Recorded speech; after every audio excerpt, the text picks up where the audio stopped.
आज से भगवान भोलेनाथ की आराधना का पवित्र श्रावण मास प्रारंभ हो गया है। इस अवसर पर मुख्यमंत्री डॉक्टर मोहन यादव ने प्रदेशवासियों को शुभकामनाएं देते हुए कहा कि ये महीना श्रद्धा, भक्ति और आध्यात्मिक ऊर्जा का प्रतीक है।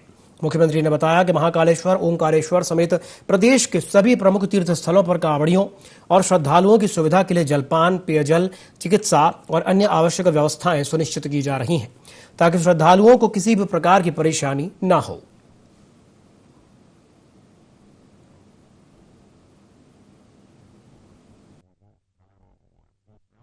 श्रावण मास चालू हो रहा है। मेरी अपनी ओर से प्रदेशवासियों को, देशवासियों को, उज्जैन वासियों को सबको बहुत बहुत बधाई। निश्चित रूप से ये हमारे लिए बहुत पवित्र माह है, जिस महीने हम अपने बाबा भोलेनाथ की आराधना का पर्व मनाते हुए उनको पूरा महीना समर्पित करते हैं।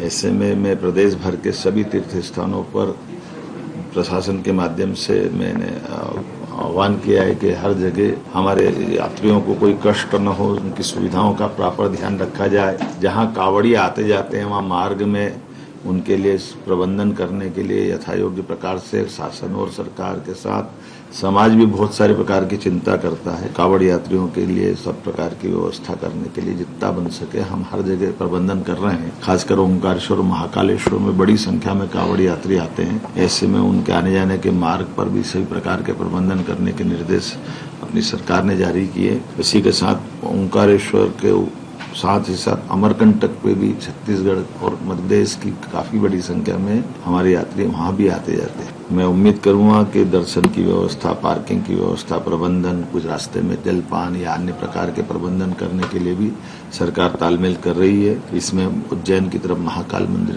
समिति को भी मैंने कहा कि पर्याप्त रूप से जिनको फलाहार लगता है या इस प्रकार के प्रबंध लगते हैं हमारी व्यवस्था रहना चाहिए। जलपान की व्यवस्था भी होना चाहिए। ऐसे इंदौर प्रशासन से भी कहा है, वो भी प्रबंधन कर रहे हैं।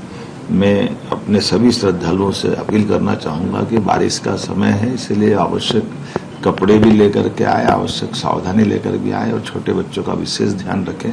हम प्रबंधन तो सारा कर रहे हैं, लेकिन बड़ी संख्या में आने के कारण से कुछ चीजों में हम और आवश्यक सावधानी की अपेक्षा भी हमारे सभी धर्मालु श्रद्धालु से कर रहे हैं। और जैसा आप जानते हैं कि श्रावण भादो के महीने, ये 2 महीने अद्भुत होते हैं। ऐसे में हमारी सभी प्रकार की सवारियां निकलने लग जाती है।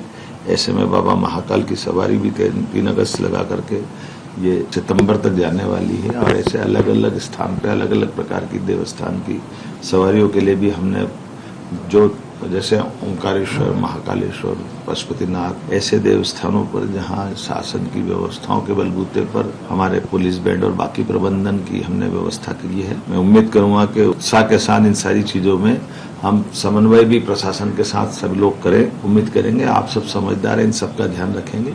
मेरी अपनी ओर से पुनः आप सबको बहुत बधाई।